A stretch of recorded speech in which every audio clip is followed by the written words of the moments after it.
कि क्या घटनाक्रम हुआ है बताओ। खेती बाड़ी का काम है हमारा। हाँ, इसने मेरे भाई ने मुर्गी की दुकान रखी थी बजिट्टी। अच्छा। 3-4 साल से उसका यार जानना होगा बजिट्टी में आना जाना होता था। 2 दिन 4 दिन वहाँ रहता था। फिर रहने के बावजूद फिर एक लड़की इसके साथ लग गई। क्या नाम है लड़की का? लड़की का नाम आरजू है। बिंदो के नाम से मोमिन की लड़की। मोमिन के बाप का नाम है नाजान। एक अलीजान था, एक होता है कलाम।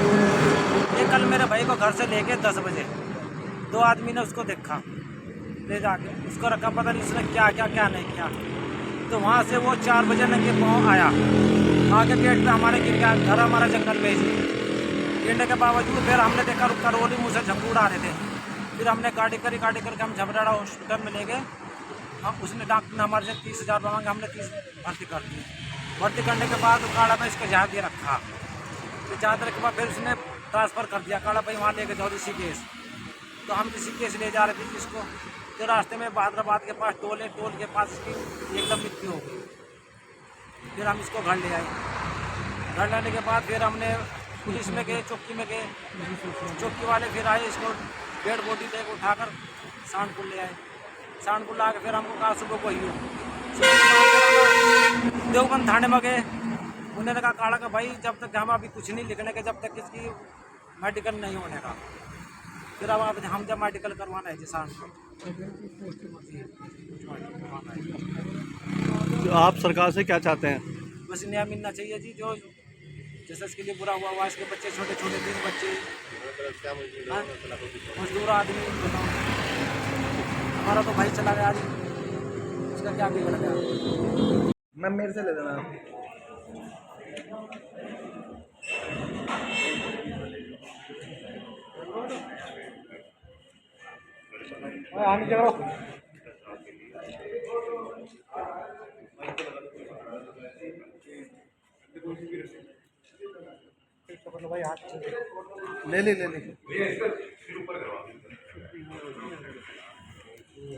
ले ले थोड़ा सा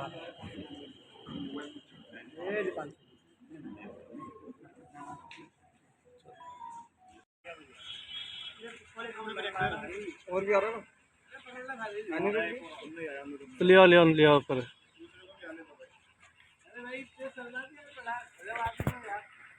डाल ले जाओ।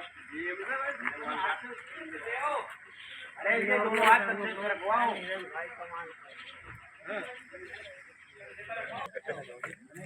अरे इसे लाओ ना सभी। चलो सारे एक मिनट चलो सारे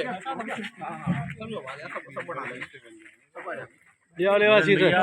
मदन भैया हल्का सा ऐसा ना करो भैया, जो भाई जूम में जाओ, थोड़ा पीछे कर लो। साथ में लियो भैया, भैया साथ में लो, साथ ले लो दोनों को, साथ में लियो, साथ में ले लो भैया। अरे इसके ये क्यों लगा रखा है? इसे पीछे कर लो आप। बस अब क्या करोगे जी? अब तो हो गया काम।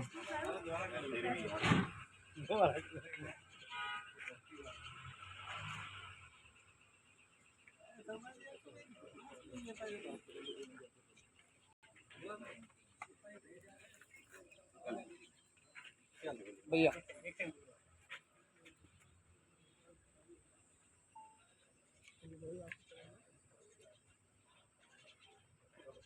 मुंडी पकड़ा दो उसको, तो चलाना शुरू करो।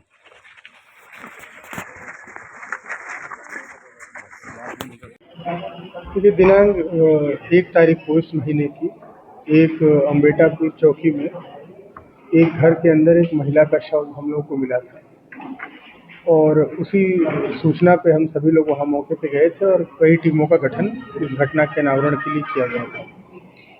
इस पर काफ़ी मेहनत की टीम ने, और फाइनली हम लोगों ने घटना का अनावरण किया है। इसमें 2 व्यक्तियों ने इस घटना को अंजाम दिया था। एक अंकुर गुप्ता जो कि उस महिला के पड़ोसी था, और एक व्यक्ति है सलमान, जो कि बगल के मोहल्ले का रहने वाला है। घटनाक्रम इस प्रकार है कि ये दोनों लोगों ने डिसाइड किया था कि वहाँ पर चोरी के उद्देश्य से ये घुसेंगे घर के अंदर, और उस वक्त महिला अकेली होती है तो आराम से ये जो भी पैसे होंगे वो उसको ले लेंगे। इसमें जो अंकुर है, इसके ऊपर जो सलमान व्यक्ति है, इसका काफ़ी कर्ज हो गया था, और इन दोनों के बीच में ये बात हुई थी कि जो पैसा मिलेगा उससे हम तुम्हारा कर्जा उतार देंगे।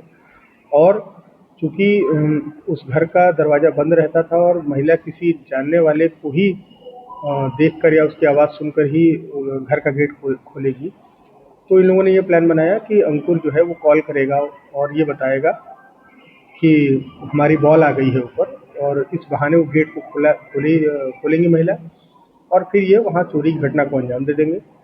लेकिन फिर उसके बाद अंकुर को ये अंदाज़ा लगा कि ये बगल का ही रहने वाला है और महिला जो है आज नहीं कल इसको पहचान ही ली। तो इस कारण से इन लोगों ने वहाँ तत्काल एक योजना बनाई कि महिला की हत्या कर दी जाए। इसमें दोनों लोग शामिल थे। इसमें अंकुर गुप्ता को पकड़ लिया गया। उसके बाद उनसे पूरे घटनाक्रम का पता चला हम लोगों को। जो दूसरा अभियुक्त है सलमान, वो लगातार फरार चल रहा था, और आज जो है पुलिस टीम ने घेराबंदी करके उसको पकड़ने का प्रयास किया, जिस पे उसने फायर किया, और जवाबी कार्रवाई में पुलिस के द्वारा भी फायर किया गया, जिससे उसके पैर में गोली लगी है। यहाँ एक मोटरसाइकिल बरामद हुई है हम लोगों को सलमान से, एक कान के कुंडल बरामद हुए हैं, जो आला कत्ल था चाकू वो बरामद किया गया है, और पूरे घटनाक्रम का खुलासा किया गया। इसका आपराधिक इतिहास है। देखिए, इन लोगों के ऊपर जो अंकुर गुप्ता है उसके ऊपर एक चोरी का मुकदमा पहले से और एक मारपीट का मुकदमा है। और जो जी, ये ऐसा कोई विशेष काम नहीं करता है, ये ऐसे ही घूमता रहता है। और सलमान अब ये जो है तमाम आदमी गलत आदतें लग जाती हैं, जिसकी वजह से व्यक्ति कर्जा लेता है, और इन दोनों के बीच में पहले से ही दोस्ती थी और पैसे का लेन देन पहले से ही इन लोगों के बीच में चलता। सलमान ने देने थे इससे पैसे, सलमान को पैसे देने थे, अंकुर को देने थे पैसे। तो सर ये मतलब चोरी के इरादे से ही पूछे थे? हाँ, इनको लगा था कि ये बहुत इजी टारगेट है, क्योंकि उस समय केवल ये अकेले महिला रहती है वहाँ पर। महिला इनको पहचानती थी? और हाँ, महिला अंकुर को पहचानती थी, क्योंकि ये पड़ोसी ही था। तो उन्होंने पहचाना, तो इन्होंने हाँ, जब पहचान गए उसके बाद अचानक से इनके दिमाग में ये चीज़ आई कि नहीं, ये ठीक नहीं होगा अगर इनको छोड़ दिया गया तो। क्या नकाब पहन के घुसे थे या? हाँ, उस समय उन लोगों ने अपना मुंह छुपा के ये लोग घुसे थे घर में। लेकिन उसके बाद कहीं ना कहीं जैसे कि इनको आभास हुआ कि महिला जो है आवाज़ से या जो भी चीज़ें होंगी, क्योंकि कॉल इन्होंने ही किया था और इसी कॉल के आधार पर ही गेट खोला गया था कि जान पहचान वाले थे ये।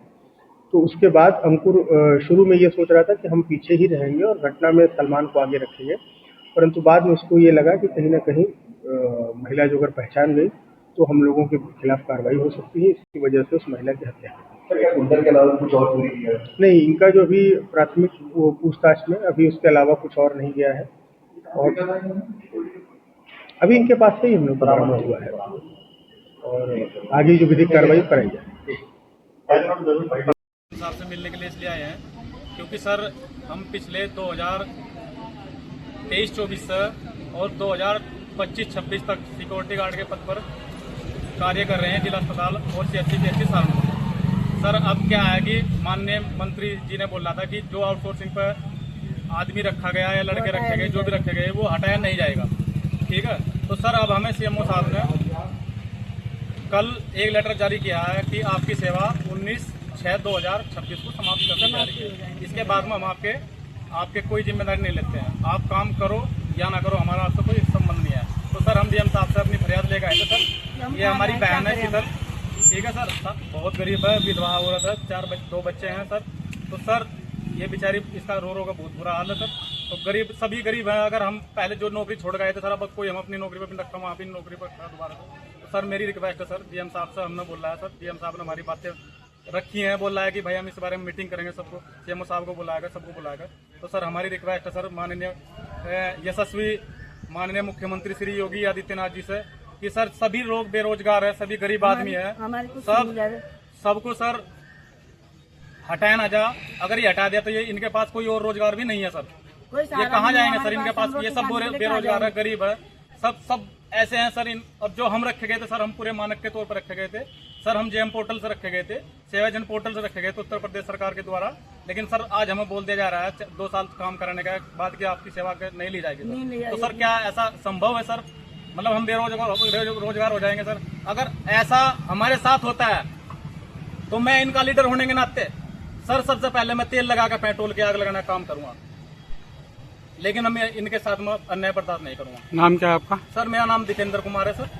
मैं सिक्योरिटी गार्ड के पद पर तैनात हूँ सर, डिस्ट्रिक्ट महिला वुमेन हॉस्पिटल सीएमओ मैडम के ऑफिस में सर। सर हमारे साथ बहुत अन्याय हो रहा है सर, तो हम डीएम साहब से ये रिक्वेस्ट करने के लिए आए थे। डीएम साहब ने हमें आश्वासन दिया, ठीक है सर। सैलरी 9,000 तो हम काम कर रहे हैं, उसके बाद मेरी आपसे रिक्वेस्ट है सर, आप हमारी बातें मीडिया बंधुओं से मेरी रिक्वेस्ट है, आप हमारी बातें जो है ना सरकार तक पहुंचाने का काम करेंगे। धन्यवाद। मुख्यमंत्री